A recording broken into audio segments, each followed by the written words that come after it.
শনিবার পূর্ণিমা তিথিতে গোটা দেশের সঙ্গে শ্রী চৈতন্যভূমির নবদ্বীপ ধাম এবং মায়াপুরেও শ্রদ্ধা ও নিষ্ঠার সঙ্গে পালিত হল প্রভু জগন্নাথ দেবের পবিত্র স্নানযাত্রা উৎসব। এদিন মায়াপুর ইস্কন পরিচালিত তাদের শাখা কেন্দ্র রাজাপুর জগন্নাথ মন্দিরে স্নানযাত্রা উৎসব উপলক্ষে নানা অনুষ্ঠানের আয়োজন করা হয়। প্রভু জগন্নাথ দেবের আবির্ভাব তিথিতে আয়োজিত এই অনুষ্ঠানে সেখানে হাজির হয়েছেন দেশ বিদেশের অসংখ্য ভক্ত। এদিন ভোরে অভিষেকের মাধ্যমে এই অনুষ্ঠানের সূচনা হয়, যা চলবে সারা দিন ধরে। জয় জগন্নাথ। আজ শুভ দিন। পরমেশ্বর ভগবান জগন্নাথ দেব ধরাধামে আবির্ভূত হয়েছিলেন এবং আজ হচ্ছে জগন্নাথ দেবের স্নানযাত্রা মহা মহোৎসব। ইস্কনের শাখা কেন্দ্র রাজাপুর জগন্নাথ মন্দিরে এই মহাস্নান পর্ব চলছে।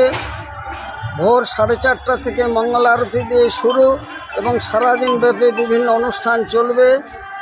এবং এই মহা অভিষেকের পরে জগন্নাথ দেবের জ্বর হয়।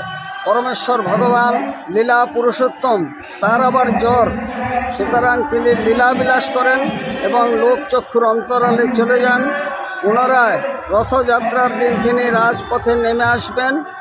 এই রথযাত্রার পূর্বে স্নান যাত্রায় দেশ বিদেশের হাজার হাজার ভক্তবৃন্দ, জাতি ধর্ম বর্ণ নির্বিশেষে সকলেই এই মহাস্নানে অংশগ্রহণ করার একমাত্র সুযোগ এই দিনটিতে পাওয়া যায়। কৌশিক গৌরাঙ্গ দাস, ইস্কন মায়াপুর, জনসংযোগ আধিকারিক, নদিয়া। নবদ্বীপ শহরের দণ্ডপাণিতলা ঘাট রোডে জগন্নাথ মন্দিরে স্নানযাত্রা উৎসব পালিত হয় রীতি মেনে। প্রায় 20 বছরের পুরনো এই মন্দিরে প্রভুর অভিষেক হয় ভোরে, তারপর হয় বিশেষ পূজা অর্চনা। এখানে নিত্য পুজো হয় বলে জানান প্রবীণ সেবায়িত। মন্দিরটার নাম কি? মন্দিরটা জগন্নাথ মন্দির। এটা কোন জায়গা? দণ্ডপাণিতলা ঘাট। আপনি এই মন্দিরের সেবায়িত? হ্যাঁ, আমি সেবায়িত। তো আজকে তো স্নানযাত্রা, হ্যাঁ। কিভাবে অভিষেক করলেন?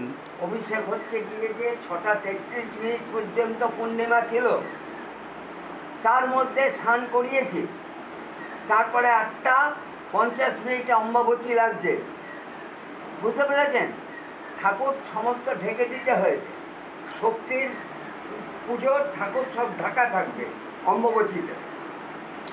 আর নিত্য পুজো হয় এখানে রোজ রোজ দুবেলা। আপনার নাম? আমার নাম বিমল কুমার আচার্য।